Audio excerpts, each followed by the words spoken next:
ஆக்கமும் சிந்தையதாகின்ற காலத்து மேற்கு. அனைவருக்கும் இனிய காலை வணக்கங்கள். ஓம் திருமூலர் திருவடிகள் போற்றி போற்றி. திருமந்திரம் 4ஆம் தந்திரம் இதில் 2வது அத்தியாயமாக திருவம்பல சக்கரத்தில் 975வது மந்திரம் என்று சிந்திக்க உள்ளோம். அகாரம் உயிரே புகாரம் பரமே மகார மரமாய் வரும் முப்பதத்தில் சிகாரம் சீவமாய் பகாரம் படிவமாய் அகாரம் உயிரென்று அறையலுமாமே. அகாரம் உயிரே புகாரம் பரமே மகார மரமாய் வரும் முப்பதத்தில் சிகாரம் சீவமாய் பகாரம் படிவமாய் அகாரம் உயிரென்று அறையலுமாமே. இதன் விளக்கமாக ஓங்கார மந்திரத்தில் அ எழுத்து உயிர்களாகவும் உ எழுத்து இறைவனாகவும் மா எழுத்து மாலையாகவும் இருக்கின்றது. இந்த 3 எழுத்துக்கள் சேர்ந்து ஓம் எழுத்துக்குள் சிவய மந்திரமும் அடங்கியுள்ளது. சிவய மந்திரத்தில் ஷி எழுத்து இறைவனையும் வா எழுத்து இரவியையும் யா எழுத்து உயிர்களையும் குறிக்கும்னு குறிப்பிட்டிருக்காங்க. மிக்க நன்றி. பாருங்கள் ஐயா. பாலச்சந்திர ஐயா வணக்கம். அனைவருக்கும் காலை வணக்கம். ஓம் திருமூலரின் திருவடிகள் போற்றி போற்றி. இன்று திருமந்திரத்தில் 975 திருவம்பல சக்கரத்தில் 65வது மந்திரத்தை பார்க்க உள்ளோம். அகாரம் உயிரே உகாரம் பரமே மகாரம் மலமாய் வரும் முப்பதத்தில். இங்கே முப்பதம் என்பது அகாரம் உகாரம் மகாரம் என்பது ஓம் என்பதில் அடக்கம். இங்கு அகாரம் என்பது உயிரையும் உகாரம் என்பது பரமே அப்படிங்கிறது இங்கே உடலையும் குறிக்கும் உலகத்தையும் குறிக்கும். மகாரம் என்பது மாயை, அதாவது ஆணவம் கண்மம் மாயை இவற்றை குறிக்கும். ஆக மொத்தம் ஓம் என்பதில் அகாரம் உகாரம் மகாரம் மறைந்துள்ளது. இம்முப்பதத்தில் அகாரம் உகாரம் மகாரம் என்பது உயிர் உடல் அதே மாதிரி மாயை ஆகும். அதற்கடுத்து 3வது வரி 4வது வரி சிகாரம் சிவமாய் வகாரம் வடிவமாய் யகாரம் உயிரென்று அறைதலும் ஆமே. இங்கு சிகாரம் என்பது சிகாரம் என்பது சிவனையும் வகாரம் என்பது சக்தியையும் யகாரம் என்பது ஆற்றலையும் அப்படின்னு சொல்றாங்க. ஆக்சுவலா என்னன்னா இங்க ஆற்றல் யகாரம் என்பது வெட்ட வெளின்னு சொல்லுவாங்க, அல்லது பரசிவ வெள்ளம் என்பார்கள், அல்லது இந்த ஒட்டுமொத்த பிரபஞ்சம் என்பார்கள். அதில் இருக்கக்கூடிய உயிர்கள் அனைத்தையும் கூறலாம். அப்ப சிகாரம் என்பது சிவமாகவும் வகாரம் என்பது சக்தியாகவும் ஆற்றலாகவும் அதற்கடுத்து யகாரம் என்பது ஒட்டுமொத்த பிரபஞ்சத்தை குறிக்கும், வெட்ட வெளியையும் குறிக்கும், அதில் உள்ள உயிர்களையும் குறிக்கும். அதாவது என்னன்னா ஓம் என்ற பிரணவத்தின் எக்ஸ்பான்ஷன், அதனுடைய அது சிவய. இந்த சிவய என்பதின் பொருள் சிகாரம் வகாரம் யகாரம் ஆகும். வாய்ப்புக்கு நன்றி, வணக்கம். நன்றிங்க ஐயா. வாருங்கள் ஐயா. கவியரசு ஐயா வணக்கம். ஐயா, நான் எதுவும் தயார் பண்ணலைங்க, நான் லிசனிங் மோட்ல இருந்து கேட்டுக்கிறேன். நன்றி, வணக்கம். பாருங்க அம்மா. கிருத்திகை அம்மா.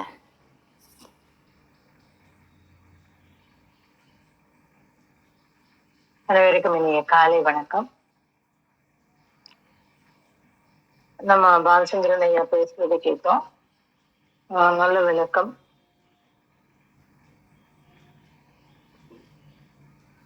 இந்த பாடல் 975. என்ன சொல்றாங்கன்னா, தெளிவுக்காக ஒரு முறை வாசிச்சுக்கிறேன்.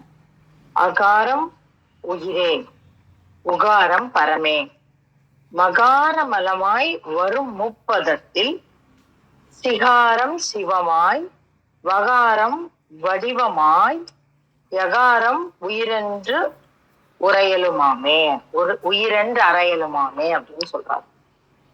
இப்போ இந்த நமக்கு தெரியும் ஆகாரம் உகாரம் மகாரம் இதெல்லாம் என்னன்னு தெரியும். நம்ம ஒரு இதுக்காக நம்ம திருப்பி சேர்க்கும் போது ஓமான்னு நம்ம சேர்த்துக்கலாம். இப்ப இந்த ஆ ஓம் சேர்ந்தா என்ன வரும் அப்படின்னு நமக்கு தெரியும். ஓம் என்பதன் தனித்த ஒரு செயல்பாடு அது. அதாவது ஓம் அப்படின்னு சொல்லும்போது அத வந்து அஹ், ஒரு சொல்லாகவும் ஆ ஊ ம என்று 3 அஹ், தன்மையாகவும் நம்ம பிரித்து சொல்றது வழக்கம். அந்த ஆ எங்க வைக்கணும், ஊ எங்க வைக்கணும், மாவை எங்க வைக்கணும் அப்படிங்கறதெல்லாம் நம்ம கிரியையில பார்த்துட்டு வந்துட்டு தான் இருக்கோம். அப்போ இத வந்து என்ன சொல்லுவாங்கன்னா ஆஹ் தனித்த சொல் கூட்டு சொல் அப்படின்னு சொல்லுவாங்க. அதாவது சமஷ்டி வியஷ்டின்னு சொல்லுவாங்க. சமஷ்டினா சேர்ந்தது, வியஷ்டினா தனித்தனியானது. அப்ப இந்த இந்த ஓமினுடைய கூறுபாடு என்று சொல்லக்கூடிய இந்த ஆவுமா என்பது வியஷ்டி பிரணவம் அப்படின்னு சொல்லுவாங்க. இந்த அதாவது தனித்தனியாக நிற்கிறது அதனுடைய அசைவு. இப்ப நம்ம ஏற்கனவே பாத்துருக்கோம், அசைவை பார்த்துட்டு தான் வந்திருக்கோம். ஒரு ஒரு சொல்லுக்கும் ஒரு அசைவு இருக்கு, ஒரு அதிர்வு இருக்கு. அந்த அதிர்வு வந்து மூன்றும் தனித்தனியாக நிற்கும் பொழுது ஒரு விளைவை ஏற்படுத்துகிறது. அதோட நாதம் இங்கு சேர்ந்துதான் அது வந்து சமஷ்டி பிரணவமாக மாறும். இந்த 3 முதல்ல என்னவா இருக்கும், ஆவுமா இருக்கு. இந்த ஆவுமாக்கு என்ன அப்படின்னு சொல்றாரு, அகாரம் உயிரே, உகாரம் பரமே, மகாரம் அலமாய் அப்படின்னு. இப்ப நம்ம இன்னொன்னு சேர்த்துக்கலாம் இதுல. இந்த 3 விஷயம் சேர்ந்தது அப்படின்னு பார்க்கும்போது பதி பசு பாசம் இந்த 3 தான் காரணம். இந்த உலகம் இயங்குவதற்கு காரணமாக இருப்பது என்னது அப்படின்னாக்க இந்த பதி பசு பாசம். இந்த பதி பசு பாசத்தையும் இந்த 3ஓடு சேர்த்து நம்ம பார்த்துக்கலாம். ஏன்னா அதுதான் அடிப்படை. அப்ப அந்த அடிப்படையை வச்சுட்டு நம்ம இப்ப மேல போலாம். என்ன சொல்றாரு, வரும் 30 அப்படிங்கிறாரு. அப்ப இந்த 3ஐயும் தனித்தனியா பாக்குறாரு முதல்ல. இதை வந்து தனித்த பிரணவ தன்மையாக, அதாவது பிரணவ ஒலியாக பார்க்கிறார். அதனால அதை வந்து வியஷ்டி பிரணவம் அப்படின்னு சொல்றாங்க. இந்த வியஷ்டி பிரணவம் எப்படி வேலை செய்யும், நாதம் விந்துவோடு கூடணும். அப்பதான் வந்து அந்த ஓம் என்கின்ற சமஷ்டி பிரணவம் வந்து நமக்கு தோன்றும். அப்போ இத வந்து 3ஐயும் தனியா பார்க்கிறோம். இந்த 3 பதத்துல அப்ப அங்க இந்த இடத்துல நாதம் விந்து வரல, 3ம் தனியாக பார்க்கிறோம். அதுக்கப்புறம் என்ன சொல்றாருன்னா, சிகாரம் சிவமாய், வகாரம் வடிவமாய், யகாரம் உயிரென்று உரையலுமாமே அப்படின்றாரு. இப்ப நம்ம வகாரத்தை வந்து நேத்திக்கையே பார்த்துட்டோம். இதை வந்து சக்தியினுடைய வடிவாய், சக்தியினுடைய தன்மையாய் நம்ம பார்த்தோம் ஒரு 4 பாடல் முன்னாடி. அதற்கு பிறகு நேத்திக்கு என்ன சொன்னாருன்னா, உன்னுடைய ஆன்மாதான் சக்தி. உன்னுடைய முதல்ல என்ன சொன்னாரு, ஆன்மாவுல வந்து அவள் விரும்பி ஏந்திழை விரும்பி அமர்ந்தாள் அப்படின்னு சொன்னாரு. இயைந்தனள் ஏந்திழை அப்படின்னு சொன்னாரு. அப்புறம் நேத்திக்கு என்ன சொல்லிட்டு அதுக்கப்புறம் என்ன சொல்றாரு, ஆமத்தினித்திருந்த அன்னமயத்தின. அப்ப அந்த அன்னமயத்தை வந்து அவளாக மாற்றி விட்டாள். வெறும் அந்த சக்கையா இருந்தத சாரா மாத்தி அப்படின்னு சொன்னாரு. அதுக்கப்புறம் என்ன சொல்லிட்டாரு, அவளே அந்த ஆன்மாவாக மாறிவிட்டாள். அந்த வகாரம் யகாரமாக இந்த யகாரம் வகாரமாக மாறிவிட்டது அப்படின்னு சொல்லி நம்ம பார்த்தோம். அப்ப அந்த ஆன்மாவானது, இதான் நேத்தி பாடலோட பொருள், ஆன்மாவானது வகார வடிவாக அவகார சக்தியாக மாறிவிட்டது. அப்ப நம்ம இந்த ஆன்மாங்கிறது இந்த உடல் சார்ந்ததாக இல்லாமல் இந்த உயிர் சார்ந்ததாக, இந்த பரம் சார்ந்ததாக மாறிவிட்டது அப்படின்றாரு. அப்ப அததான் சொல்றாரு, சிவகாரம் சிவமாய். அப்ப அந்த சி பஞ்சாட்சரம் என்று சொல்லக்கூடிய அந்த பஞ்சாட்சரத்துல வந்து சூக்கும பஞ்சாட்சரத்துல இப்ப அதிசூக்குமத்துக்கு போவாரு. அதுக்கு முன்னாடி இது ஒரு நிலையில வைக்கிறார், நடுவுல வைக்கிறார். என்ன வைக்கிறாருன்னா, சிகாரம் சிவமாய். அப்ப அந்த இடத்துல அந்த சி என்கின்ற அந்த எழுத்தை குறிக்கின்ற அந்த தன்மை நெருப்பை குறிக்கக்கூடியது. நெருப்பு இறைப்பரம்பொருளை குறிக்கக்கூடிய ஒரு சொல். அப்ப அது வந்து என்னவா நிற்குது அப்படின்னா சிவமாய் நிற்கின்றது. அப்புறம் வகாரம் வடிவமாய் யகாரம் உயிரென்று உரையலுமாமே. அப்ப வகாரத்தினுடைய வடிவாய் யகாரம் யகாரமாகிய உயிர் உரைகிறது அப்படின்னு சொன்னாரு. அப்போ வந்து இந்த அகாரம் முதல்ல உயிர்னு சொன்னாரு எப்போ அது தனித்து நிற்கும் பொழுது. ஆனா இந்த சிவ பஞ்சாட்சரத்தை ஒட்டி சக்தி வந்து இணைந்து, சிவத்தோடு இணைந்த சக்தியானவள் நம்மை ஆட்கொள்ளும் பொழுது இந்த ஆன்மாவானது இந்த உயிரினுடைய மலக்குற்றங்களை நீக்கி வகார வடிவாக மாறிவிடும் அப்படின்னு சொல்லிட்டு ஒரு சூக்கும பஞ்சாட்சரத்தினுடைய ஒரு மிகப்பெரிய தன்மையை, மிகப்பெரிய பலனை நமக்கு இந்த பாடலின் மூலம் அவர் உணர்த்துறாரு. இத நிறைய உரையாசிரியர்கள் விதவிதமா சொல்லியிருப்பாங்க. இந்த 3 தன்மை இருக்கு பாத்தீங்களா, இந்த சிகாரம், வகாரம், யகாரம், இது ஒரு குரூப். அப்புறம் அகாரம், உகாரம், மகாரம், இது ஒரு குரூப். இதுல இந்த ஆ ஊ மன்னு தனித்த நிலையில இருக்கிறது பாத்தீங்களா, அது நம்ம 96 தத்துவங்கள்ல இந்த இதையும் இணைச்சு சொல்லுவாங்க. இந்த அகாரம்ங்கிறத ஆன்ம தத்துவமாக இருக்கக்கூடிய அந்த 25 தத்துவமாகவும், உகாரம் அப்படிங்கிறது சிவ தத்துவமாகவும், மகாரம் என்பதை வித்யா தத்துவம். அப்போ 36 தத்துவம் அந்த இடத்துல அமைஞ்சு முடிஞ்சிடும். அப்ப இந்த ஆ ஊ ம என்பதே 36 தத்துவங்களின் கூட்டம் அப்படின்னு சொல்லுவாங்க. அதற்கப்புறம் உயிர், பரம், மலம், இதெல்லாம் எதை குறிக்கக்கூடியது அப்படின்னா இந்த தத்துவங்களை சார்ந்து இயங்கக்கூடியது. அப்ப இந்த பரம் என்பது என்னவா இருக்கு அப்படின்னாக்கா, இது இந்த உடல்ல இந்த ஸ்தூலத்துல இருக்கும் பொழுது இதெல்லாம் உணராது தன்னுடைய நிலை மறந்து இருக்கக்கூடிய அந்த ஆன்மாவை குறிக்கக்கூடிய சொல். அது தன்னை விளங்கி கொண்டால் அது அந்த இறைப்பரம்பொருளை குறிக்கக்கூடிய சொல் அப்படி மாறும். அதற்கு பிறகு நம்ம பார்த்துட்டோம், சிவம்ங்கிறது சிகாரம் அப்படின்னு பார்த்துட்டோம். அங்க அது சிவத்தை குறிக்கக்கூடிய சொல். அப்புறம் பகாரம் என்பது சக்தின்னு பார்த்துட்டோம். அப்ப சிவத்தோடு இணைந்த சக்தியாக இந்த யகாரம் என்பது ஆன்மா அப்படின்னு நம்ம பார்த்தோம். அந்த சிவத்தோடு இணைந்த சக்தியை நாம் உள்வாங்கும் பொழுது இந்த ஆன்மா சிவசக்தி ஸ்வரூபமாக, சக்தி ரூபமாக மாறும் அப்படின்னு சொல்லிட்டு அதற்கு அடிப்படையாக நிற்பது, அதற்கு உண்டான ஒரு தன்மையை நமக்கு தருவது எது என்றால் இந்த சூக்கும பஞ்சாட்சரம். இந்த சூக்கும பஞ்சாட்சரம் எங்க நடக்குது அப்படின்னா இந்த ஸ்தூலத்தில் இருந்து பிரிந்து நிற்கக்கூடிய அந்த சூட்சுமத்துல நிற்கிறது அப்படின்னு சொல்லி மீண்டும் மீண்டும் இந்த சூட்சுமத்தை பலப்படுத்தக்கூடிய ஒரு விஷயத்த அவர் நமக்கு சொல்லி கொடுத்துட்டு இருக்கிறாரு. அப்படி ஒரு செய்தியை உங்களோட பகிர கிடைத்த இந்த கால வேளைக்கு நன்றி சொல்லி என்னுடைய பகிர்தலை முடித்துக் கொள்கிறேன். நன்றி.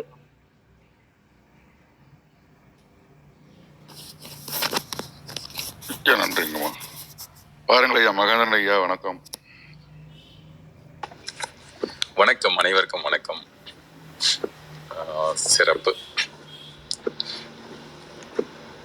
அகாரம் உயிரே உகாரம் பரமே, அகாரம் உயிரே உகாரம் பரமே, மகார மலமாய் வரும் முப்பதத்தில் சிகாரம் சிவமாய் வகாரம் வடிவமாய், சிகாரம் சிவமாய் வகாரம் வடிவமாய், யகாரம் உயிரென்று அறையலுமாமே, யகாரம் உயிர் என்று அறையலுமாமே, அறையலுமாமே, அகாரம் உயிரே உகாரம் பரமே. இது 2 நமக்கு முன்னாடி பெரியவர்கள் சொன்னது போல 2 மந்திரங்களுடைய ஒருமையாக இது சொல்லுது. இதுல எப்போதும் இப்போ சற்று முன் பையன்கிட்ட கூட அந்த தமிழ் பாடம் சொல்லி கொடுத்துட்டு இருக்கும் பொழுது அந்த உயிர்மெய் எழுத்துக்கள் பற்றி வரும் பொழுது அந்த உயிரெழுத்து மெய்யெழுத்து 2 சேரும் பொழுது அது உயிர் மெய் எழுத்தாக இருக்கிறது அப்படின்ற மாதிரியே இந்த பாடலோட தன்மையிலையும் பார்க்கும் பொழுது ஒன்று அகாரம் என்பது உயிராக இருக்கிறது, அப்புறம் உகாரம் என்பது பரமாக இருக்கிறது. பரம் அம்மாவும் சொன்னது போல ஒரு பர உடல் என்றும் வைத்துக் கொள்ளலாம். அந்த பரமாக எங்கெங்கும் நிற்க நம்மளுடைய மனித உயிர்கள் உடல் மட்டும் கிடையாது, எல்லா உயிர்களுக்குமான பொதுவாகத்தானே இறைவன். அப்ப அந்த உயர்நிலையில் அந்த ஒரு பரமாக இருக்கின்ற ஒன்று, அதை பர உடல் என்றும் கூட நம்ம சொல்லுவோம். இதுல மகாரம் என்பது மாயை என்கின்ற ஒன்றை சொல்கிறார். அந்த மாயை என்பது இரண்டு கலந்தது, எல்லாமே கலந்தது தான் அந்த உயிர் மெய் சொல்லிட்டாரு. உகாரம் வந்துருச்சு. அதே போல அந்த மகாரத்துடைய அந்த பரம் வந்துருச்சு. இரண்டும் சேர்ந்து அதோடு சேர்ந்து கலந்து இருப்பதே வந்து இந்த மாயை என்பது அதுவும் சேர்ந்தே இருக்கிறது. ஆனாலும் அதிலிருந்து அந்த மாயை எது என்று தெரிந்து கொண்டால் ஒரு கண்ணதாசன் பாட்டுல கூட வரும், எங்கே பாதை தொடங்கும் அது எங்கே எவ்விதம் முடியும், இதுதான் பாதை இதுதான் பயணம் என்பது யாருக்கும் தெரியாது அப்படின்னு சொல்லிட்டு அந்த மாறிக்கொண்டே இருக்கிறது. அந்த மாறுவதை புரிந்து கொண்டால் மயக்கம் தெளிந்து விடும் அப்படின்னு அந்த பாட்டுல வந்து வரும். அந்த அந்த மாயை என்பது அதுல உள்ள அதுவும் இறைதான்.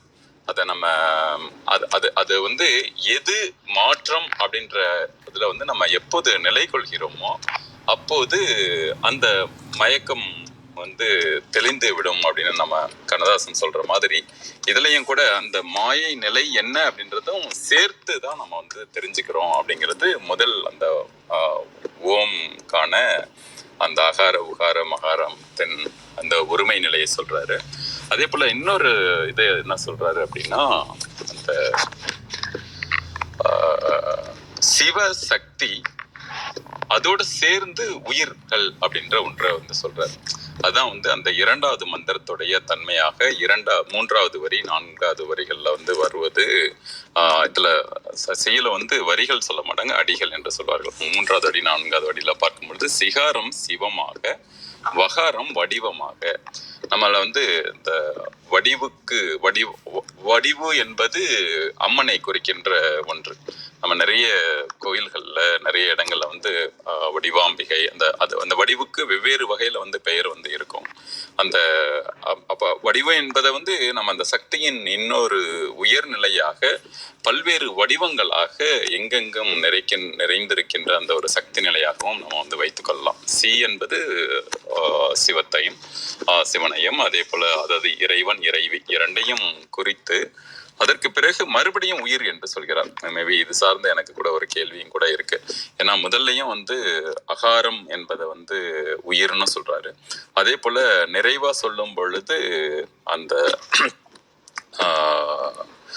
சிகாரம் சிவனாகவும் வகாரம் வந்து வடிவாகவும் அதாவது நமக்கு சக்தி நிலையாகவும் சொல்லி யகாரம் உயிர் என்று அறையலும் ஆமே. அப்ப யகாரத்துல வந்து ஒரு உயிராகவும் சொல்கிறார் அப்படின்றதையோட இந்த பாடல் வருகிறது. ஐயா கூட அதுக்கான பதில் சொல்லலாம். நன்றி நன்றி நன்றி நன்றி நன்றிங்க ஐயா. பாருங்கம்மா வித்யாமா, வணக்கம். அனைவருக்கும் வணக்கம். ஓம் நமச்சிவாய போற்றி, ஓம் திருமூலரே போற்றி. 975வது மந்திரம்.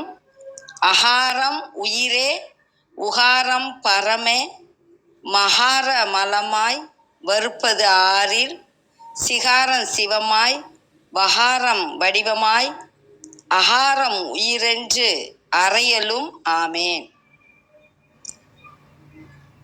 அகரம் ஆ எழுத்து உயிராகவும், உயிர்தான் உன்னதமானது இறைவனுடைய படைப்பில்.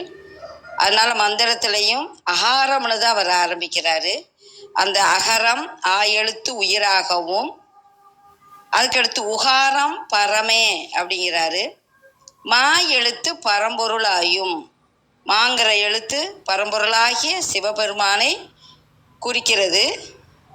மா எழுத்து மல மாயையாகவும் 3 பதங்களில் வரும் என்பது கூடுதல் விளக்கம். 3 பதம் அப்படின்னா நான் நினைக்கிறது இந்த இடத்துல மல மாயைன்னு சொன்னதுனால சைவ சித்தாந்தத்துல ஆணவம் கண்மம் மாயை 5 விரல்களை நாம் எடுத்துக்கணும். பெருவிரல் இறைவன், ஆள்காட்டி விரல் வந்து நம்மளுடைய உயிர் ஆன்மா, மீதி உள்ள 3 உள்ள விரல் ஆணவம், அடுத்து கண்மம், அடுத்து மாயை. மும்மலங்கள் அப்படின்னு சைவ சித்தாந்தம் சொல்லும். இந்த ஆணவம் வந்து அனைத்து மனிதர்களிடத்தும் உண்டு. ஆனால் பயிற்சி எடுத்து முயற்சி செய்து ஞானிகளும் யோகிகளும் ரிஷிகளும் ராஜ ரிஷிகளும் முனிவர்களும் ஆணவம் அற்றவர்களாக இருப்பார்கள். நாமும் ஆணவம் இல்லாமல் இருக்க வேண்டும். கண்மம் நல்வினை தீவினை. நான் சொன்ன மாதிரி ஞானிகள்லாம் இரு வினைகளை கடந்து இறை சிந்தனையோடு வாழ்வார்கள். நாம் ஒன்று நல்லது செய்வோம், அல்லது அறிந்தோ அறியாமலோ தீயதை செய்வோம். இந்த இரு வினைகளில் ஏதாவது ஒன்று இருக்கும், அதற்கேற்ப மறுபிறப்பு இருக்கும். அதைத்தான் அவர் அழகா சொல்றாரு, நல்வினை தீவினை. வினைன செயல்னு அர்த்தம். இன்னொன்று மாயை. எல்லாமே நிலையற்றதான். எல்லாமே அப்படின்னா செல்வம் நிலையற்றது, யாக்கை நிலையற்றது, இளமை நிலையற்றது, இந்த உடம்பும் அழியக்கூடியது. நம்மளோட உயிர் அடுத்தடுத்த பிறப்புன்னு போயிட்டுருக்கோம், நாம் செய்த பாவ புண்ணியங்களுக்கு ஏற்ப. இந்த உலகம் மாயை, வாழ்வே மாயம் அப்படின்னு சொல்லுவாங்க. அதனால ஆணவம் கண்மம் மாயை இந்த மூன்றையும் நீக்கணும். இது எப்படி சாத்தியமாகும்னா சிவன் அருளால் அது சாத்தியமாகும். நாமளும் அதற்கு பயிற்சி எடுத்துக்கணும். அதைத்தான் இந்த இடத்துல மல மாயையாகவும் 3 பதங்களில் வரும் அப்படின்னு விளக்கமாக நம்ம பார்க்குறோம். அதுக்கடுத்து நம்ம பார்க்க போகிறது சிகாரம் சிவமாய் வகாரம் வடிவமாய், 2வது அடியில் மகார மலமாய் வருப்பதாரில் அப்படின்னு கொடுத்துருக்காங்க இல்லையா. அந்த மும்மலத்தை பற்றி பார்த்தோம். அடுத்து சிகாரம், சி எழுத்து சிவம், வாய் எழுத்து சக்தி வடிவம், யா எழுத்தை உயிர் என்றும் சொல்வார்கள். கடைசடி பாருங்க, அகாரம் உயிரென்று அறையலும், அறைதல்னா சொல்லுதலும் ஆமேங்கிறாரு. 5 எழுத்தில் சிவ தத்துவம் இதில் கூறப்பட்டது. ஒவ்வொரு எழுத்தும் யாரை குறிக்குது? சென்ற மந்திரங்கள்லாம் சொல்லிக்கிட்டே வந்தார். வாய் எழுத்து சக்தி வடிவம். அந்த சக்தினா ஆற்றல், இயங்குதல். அது சக்தி பெண்ணுக்கு நம்ம சொல்லுகின்றோம். இந்த இடத்துல பராசக்தி தாய்க்கு சொல்றோம். அந்த வாய் எழுத்து சக்தி வடிவம், யா எழுத்து உயிர் என்றும் சொல்வார்கள். முக்கியமானது நம சிவாய. ஒவ்வொரு எழுத்துக்கும் விளக்கத்தை தான் திருமூலர் திருப்ப முழுமையா சிறப்பா உன்னதமா நம்மளுக்கு விளக்க சொல்றார் மந்திரத்துல. பாருங்களேன், யா எழுத்து உயிர் என்றும் சொல்லுவர். அப்போ மொத்தம் 5 எழுத்து. அதுல குறிப்பா ஓரெழுத்தும் நம்ம சொல்லிக்கலாம். ஓம் எனும் பிரணவ மந்திரம், ஆ உ மா இவை சேர்ந்த ஓம், அதுதான் பிரணவ மந்திரம். நம்ம சிவாய போற்றின்னு சொல்லிக்கலாம். ஓம்னு சொன்னா மட்டும் கூட போதும். ஒவ்வொன்றுக்கும் விளக்கம் சென்ற பாடல்களை எல்லாம் நம்ம பார்த்துட்டோம். அருமையான ஒரு பாடல். 4 அடியில நமக்கு நிறைய ஒரு சொல்லுக்குமே நிறைய கருத்துக்களை உட்பொதிந்து அவர் கொடுத்துள்ளார். நாம இந்த வகுப்புல ஒவ்வொருத்தரும் அதை பத்தி தான் நம்ம பேசுகின்றோம். இது தொடர்பா ஒரு அருமையான பாடல், மாணிக்க வாசகரோட பாடல். பிடித்த 10ல் முத்தி கலப்புரைத்தல் அப்படின்றதுல, அம்மையே அப்பா உப்பிலா மணியே, உப்பு அவர் கீடா யாரையுமே சொல்ல முடியாது. ஒன்றே குலம் ஒருவனே தேவன். நம்மளை பொறுத்தளவுக்கு நமக்கு சிவபெருமான் தான். அம்மையே பராசக்தி தாய் தான். அந்த பராசக்தி தாயாகவும் இருக்கிறது பரம்பொருளாகிய சிவபெருமான் தான். இதை உணர்ந்தார் மாணிக்க வாசகர். ஏன்னா சிவபெருமான் அவரை ஆட்கொண்டார். அதனால் அவர் மனம் உருகி பாடுகின்றார். அம்மையே அப்பா ஒப்பிலா மணியே, அன்பினில் விளைந்த அமுதே, அன்பே சிவம். அதைத்தான் இவர் அன்பினில் விளைந்த ஆரமுதே, பொய்மையே பெருக்கி பொழுதினை சுருக்கும் புழுத்தலை புலையனேன் தனக்கு. இவர் மகா ஞானி. ஆனா அவர் தன்னை எப்படி சொல்லிக்கிறாரு? சிவபெருமானுக்கு முன்னாடி அவர் எப்படியாம பொய்மையே பெருக்கி பொழுதினை சுருக்கும் புழுத்தலை புலையனேன் தனக்கு, செம்மையே ஆய சிவபதம் அளித்த என்ன நீ ஆட்கொண்டாய். நான் செம்மையாக வாழ்வதற்கு, உன்னை நினைத்து வாழ்வதற்கு எனக்கு நீ அருள் கொடுத்தாய். செல்வமே, எல்லா செல்வமும் சிவபெருமான் தான். சிவபெருமானே, இம்மையே உன்னை, இந்த பிறப்புல உன்னை எப்படி பிடித்து கொண்டேன்கிறார் மாணிக்க வாசகர். சிக்கன பிடித்தேன், எங்கு எழுந்து அருள்வது. இனி உன்னை விட்டு நான் யார்கிட்ட போறேன்? உன்னையே தஞ்சமா நான் இருக்கிறேன். ஏன்னா நீ என்னை அருள் கொண்டாய். செம்மையாக வாழ்வதற்கான வழிமுறைகளை நீ கூறியிருக்கன்னு சொல்றாரு. நாமும் இந்த திருமந்திரத்தை ஓதுவோம். சிவன் அருளால அவன் தாழ் வணங்கி நற்கதி அடைவோம், மற்றவர்களுக்கும் எடுத்துரைப்போம். வாய்மொழி கேட்ட அனைவருக்கும் நன்றி, வணக்கம். நன்றிங்கம்மா. வாருங்கள் ஐயா, அர்த்தனார் ஐயா, வணக்கம். சார் வணக்கம். முதல்ல இந்திய அம்மையாருக்கு ஒரு வேண்டுகோள் என்னன்னா, அம்மா நீங்க அது அன்பினில்லா அன்பிலேவா அதை பாருங்க. ஏன்னா எனக்கு அன்பிலே அப்படின்னு ஞாபகம் இருக்கு. அம்மையே அப்பா ஒப்பிலா மணியே அன்பிலே விளைந்த ஆரமுதே அப்படின்னு இருக்கும்னு நான் நினைக்கிறேன். ஏன்னா ஐயா என்னோட புக்ல நான் வச்சிருக்க புக்ல அன்பினில் விளைந்தன்னு போட்டுருந்துச்சியா. நான் மூல உரைய பாத்துக்கிறேன், மூல பாடலையும் பாத்துக்கிறேன் பாருங்க. ஏன்னா அன்பினில்ங்கிறதுக்கும் அன்பிலேங்கிறதுக்கும் நிறைய பொருள் வேறுபாடு, மீனிங்கே நிறைய மாறும். அதனால அது அன்பிலே விளைந்தவா என்ன. நானும் ஒரு தடவை என்னோட புத்தகத்தை, என்கிட்ட இருக்கிற பிரெயில் புத்தகத்தை பார்க்குறேன். சரி, அதனால இன்னைக்கு மகேந்திரன் சார் ஒரு கிளாரிஃபிகேஷன் சொன்ன, ஒரு தெளிவுக்காக ஒரு விஷயம் சொன்னாரு. ஆ என்பதையும் உயிர் அப்படின்னு சொல்றாரு, யா என்பதையும் உயிர் அப்படின்னு சொல்றாரு அப்படின்னு கேட்டாரு. உயிர் என்பது இது எதை குறிக்கிறது அப்படின்னா, இதுவும் நேரடியா பார்த்தா எழுத்தை குறிக்கிறது. எல்லா எழுத்திலும் ஆ இருக்கும். இதை ஒரு நாள் கிருத்திகா பர்டிகுலரா குறிப்பிட்டாங்க. இப்ப யா அப்படின்னு வரும்போது பாத்தீங்கன்னா, அதுல புள்ளி வச்ச யா கூட்டல் ஆ சேரும்போதுதான் அது யாவா மாறும். வாலையும் பார்த்தோம்னா ஆ இருக்கும். அதனால அந்த ஆ என்பது எழுத்துக்களுக்கான உயிர் அப்படின்னு அது பொருள் ஒண்ணு. இதுல இன்னும் ஒரு விஷயம் என்ன அப்படின்னு கேட்டீங்கன்னா, அதுலயே இந்த ஒரு மெய்யெழுத்துல எடுத்துக்கிட்டோம்னாக்கா உயிராக இருப்பது ஆ தான் இருக்கும். ஆனா இப்ப உங்களுக்கு ஒரு சந்தேகம் வரும், சி அப்படின்னு எடுத்துக்கிட்டா அங்க ஆ இல்லையே அப்படின்னு ஒரு சந்தேகம் வரும், கேட்கலாம். ஆனா அந்த ஈ இருக்கு பாருங்க, அந்த ஈ அப்படிங்கிற எழுத்து எங்க தோன்றும்னா அகரத்தில் தான் தோன்றுகிறது அப்படின்னு வள்ளல்வர்மான் குறிப்பிட்டிருப்பாரு. எப்படி அப்படின்னு கேட்டீங்கன்னா, இகரமுறும் உயிர் எவைக்கும் பதிவிளக்கம்னு ஒரு தலைப்பு இருக்குங்க. அதுல 13 பாட்டு இருக்கும். மகேந்திரன் சார் இருப்பாருன்னு நினைக்கிறேன். அந்த பதிவிளக்கம் அப்படின்னு ஒரு தலைப்புல 13 பாடல். அதுல முதல் பாட்டிலேயே அருமையா சொல்லியிருப்பாரு, அகரநிலை விலங்கு தத்தர் அனைவருக்கும், அவர்பால் அமைந்த சத்திமார்கள் அனைவருக்கும், அவரால் பகர வரும் அண்ட வகை அனைத்தினுக்கும், பிண்ட பகுதிகள் முழுமைக்கும், இகரம் உறும் உயிர் எவைக்கும் அப்படின்னு சொல்லியிருப்பாரு.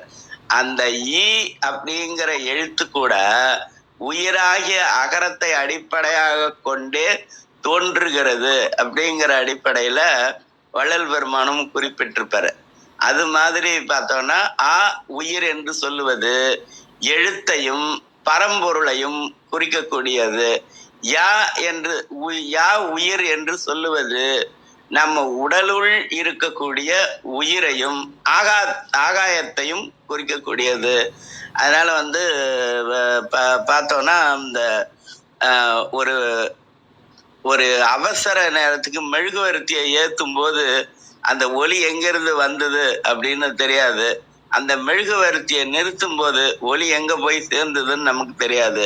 அது மாதிரி உயிர் எங்க இருந்து வந்தது அப்படின்னு நமக்கு தெரியாது, ஆனா எங்க போய் சேரும்னு நமக்கு தெரியாது. ஆனா சைவ சித்தாந்தத்துல அது ஆகாயத்திலிருந்து வந்தது, ஆகாயத்தை போய் சேர்கிறது அப்படின்னு ஒரு நேரடியான ஒரு விளக்கம். இதுக்கு இன்னும் நிறைய விளக்கம் இருக்கும், நேரடியான ஒரு விளக்கத்தை சொல்றாங்க அப்படிங்கிறது. அதனால எங்க இருந்து வந்ததுன்னு தெரியாது, எங்க போகும்னு தெரியாது. ஆனா உயிர் இருக்கும்போது நினைவில் நல்லது வேண்டும் அப்படிங்கறத பாரதியாரோட கருத்து. அதனால இன்னைக்கான பாடல் இந்த பாடலுக்கு மிக பொருத்தமான பல பாடல்கள் இருக்கும். ஆனா எனக்கு ஞாபகத்துல வர்றது அபிராமி அந்தாதியோட 29வது பாடல். இந்த 29வது பாடல், சித்தியும் சித்திதரும் தெய்வமும் சித்தியும் சித்திதரும் தெய்வமும் ஆகி திகழும் பராசக்தியும் சித்தியும் சித்திதரும் தெய்வமும் ஆகி திகழும் பராசக்தியும்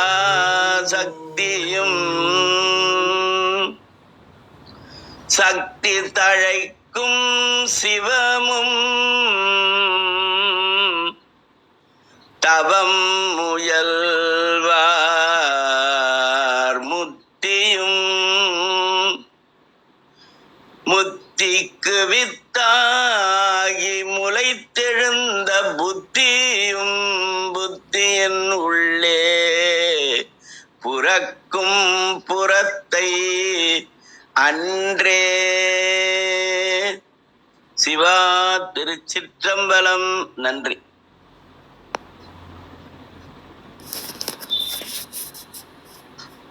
வேற ஏதேனும் கருத்துக்கள், கேள்விகள்? அர்த்தநாரி ஐயா, வணக்கம் ஐயா. விந்தியூரி பேசுறையா. எனக்கு ஒரு விளக்கம் தேவையா? நம்ம திருமந்திரம் இன்றைய மந்திரத்துல அகாரம் உயிரே உகாரம் பரமே மகார மலமாய் வறுப்பதாரில், இந்த வறுப்பதாரில் இது இந்த ஆறு என்னதுயா? அது எனக்கு விளக்க சொல்லுங்கய்யா. நான் வைத்திருக்கக்கூடிய புத்தகத்துல அதற்கான விளக்கம் கொடுக்கவே இல்லையா? அந்த ஆறு அப்படிங்கறது நான் அப்புறம் பார்த்து சொல்றேன், எனக்கு தெரியல. ஆனா 5 வரைக்கும் தெரியுது. ஆறு அப்படின்னா வழியில் அப்படி அர்த்தத்துல வருதா? ஆறுன்னா வழின்னு ஒரு அர்த்தம் இருக்கு.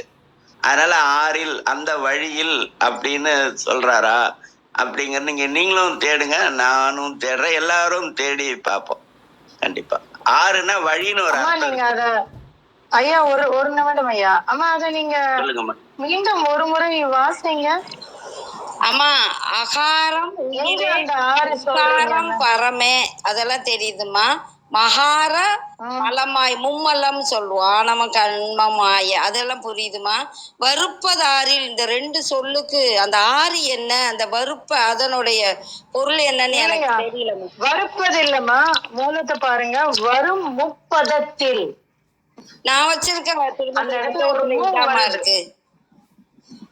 இல்ல நீங்க நீங்க மேபி நீங்க இன்னும் 2-3 இதை எடுத்து பாருங்க, பதிவுகள் எடுத்து பாருங்க. வேற வேற பதிப்புகள் வரும் 36 அப்படின்னு வரும். வரும் 36 அது. ஆமா, வரும் 36. வரும் 30 அப்படிங்கிறது வந்து 2வது வரியில 3வது வார்த்தை. அது மகார முதல் வார்த்தை, மலமாய் 2வது வார்த்தை, வரும் 30 அப்படிங்கிறது 3வது வார்த்தை, தாரிர் அப்படிங்கிறது 4வது வார்த்தை. சோ நம்ம இப்ப இணைக்கும் பொழுது எப்படி வரும்னா, மகார மலமாய் வரும் 36 சிகாரம் சிவமாய் வகாரம் வடிவமாய் அகாரம் உயிர் என்று அறையலுமாமே அப்படின்னு சொல்றாங்க. அந்த இடத்துல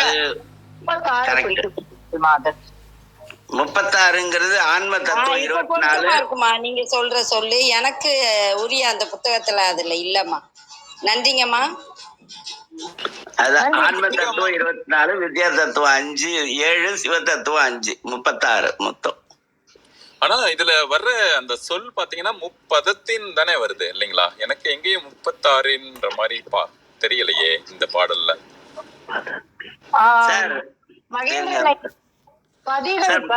பிரதியில வித்தியாசங்கள் இருக்கு. நம்ம பின்பற்றக்கூடிய பழனியப்பா பிரதர்ஸ் போட்டிருக்கக்கூடிய திருமந்திரம் அஜி வரதராஜன் ஐயாவுடைய உரை இருக்கக்கூடிய புத்தகத்துல முப்பதத்தில் இருக்கு. ஆனா நீங்க அந்த பழைய பிரதிகள் பாத்தீங்கன்னா நம்ம இவர்கள் வெளியிட்டு இருக்கக்கூடிய நம்ம திருவாவடுதுறை ஆதீனம் வெளியிட்டு இருக்கக்கூடியதுலயும் சரி, கைலாய பரம்பரை ஸ்தானத்துல வரக்கூடிய அந்த திருவாவடுதுறை ஆதீனம் வெளியிட்டு இருக்கிற மூல உரையிலும் சரி, நீங்க பழைய உரை இருக்கும், உரை இல்லாத பாடல்கள் இருக்கும், அதுலயும் பாத்தீங்கன்னா 36 அப்படின்னு தான் இருக்கு. சோ இந்த 36 அப்படிங்கிறத நம்ம முப்பதம்னு வரும்போது ஒரு பொருளாகவும் 36ன்னு ஒரு ரெண்டு விதமாவும் இருக்கு. இத நான் சொல்ல விட்டுட்டேன் அவங்களுக்கு நம்ம பாடல் சொல்லும் பொழுது.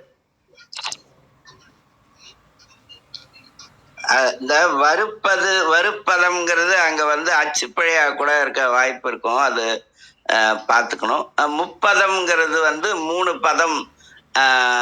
ஆன்ம தத்துவம் ஒரு பதம், வித்யா தத்துவம் ஒரு பதம், சிவ தத்துவம் ஒரு பதம். பதம்னா நிலை அப்படின்ற அர்த்தத்தை குறிக்கும் இந்த இடத்துல.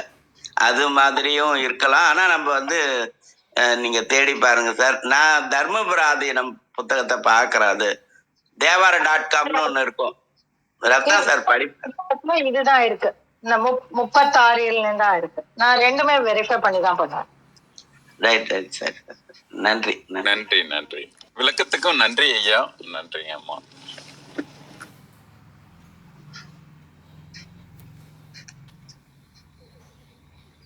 அனைவரையும் மீண்டும் வணங்கி நாளை காலை மீண்டும் சந்திப்போம், சிந்திப்போம்.